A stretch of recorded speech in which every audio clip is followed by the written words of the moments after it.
মোমবাতির প্রতীক যারা দাঁড়িয়েছেন তাদের মধ্যে একটারও দুর্নীতি মামলা নাই।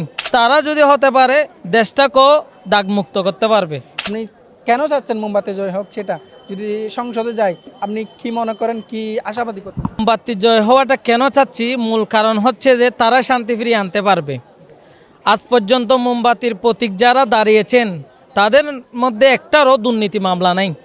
আপনি একটু চিন্তা করে দেখেন। এবং তারাও কোথাও ভাঙচুর করেছে, হত্যাকাণ্ডের সাথে জড়িত, এটার কোনো লিস্টি নাই। যাদের চরিত্রের মধ্যে কোনো দাগ নাই তারা যদি হতে পারে দেশটাকেও দাগমুক্ত করতে পারবে, দুর্নীতি থেকে মুক্ত করতে পারবে।